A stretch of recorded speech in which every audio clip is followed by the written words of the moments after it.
বন্ধুরা আপাতত আছে ঘাটাল সুখচন্দ্রপুরে, যেখানে কিন্তু এমকে মিউজিক কিন্তু এক্ষুনি স্পিকার চেক করবে সুখচন্দ্রপুর কম্পিটিশনে। তো আজকে রাত্রেবেলা কিন্তু যে সেট আপগুলো বাজবে, এরপরে অর্থাৎ এসপি মিউজিক বাজতে পারে, তোতন মিউজিক বাজতে পারে, রাধে রাধে বাজতে পারে, কেটিএম বাজতে পারে, সমস্ত ভিডিও দেখাবো। তো চ্যানেলটাকে প্লিজ সাবস্ক্রাইব করে রাখবে। তো আপাতত প্রচুর পরিমাণে কিন্তু দর্শক জমে গেছে এখানে দেখতে পাচ্ছ। আর এমকে মিউজিক কিন্তু এখানে মোট 6খানা ফোরের পপ বেস লাগিয়েছে এবং সাইডে কিন্তু 2খানা করে 4খানা ফোরের টপ লাগিয়েছে। তো দেখা যাক কীভাবে স্পিকার চেক করে, সমস্ত অ্যাম্পলিফায়ার সমেত তোমাদেরকে ভিডিও দেবো।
मेरे लाइन में कोई पूछे कि बादशाह का नाम बताओ, डीजे ओएम रीमिक्स डीजे का नाम बता देना, वो भी छाती ठोक के।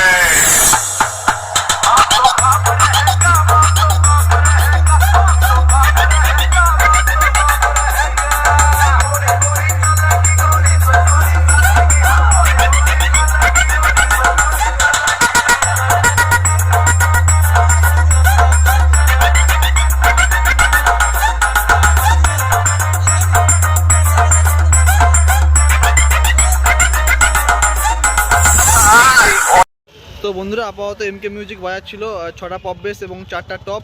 প্রচুর পরিমাণে দর্শক ছিল, মোটামুটি যেটা শোনা যাচ্ছে যে বলছে ভোল্টেজ ঠিক মতো পাচ্ছে না, 170 হচ্ছে। ঠিক আছে, তো 170-এ বাজানো যায় কি যায় না তোমরা কমেন্ট করে বলো। তো সেই জন্য আপাতত টুং টুং যেরকম বাজছিল সেটা তোমাদেরকে দেখালাম। তো সেরকমই বাজছে, বাড়িতে আপাতত বন্ধ করে দিল সেটা। ঠিক আছে, তো কি আর বলবো, এইটুকুনি এমকে মিউজিকের ভিডিওটার জন্য।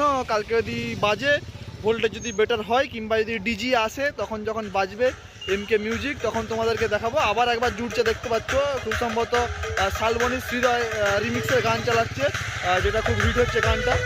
তো এইটুকুনি, তো দেখাচ্ছে নেক্সট ভিডিওতে।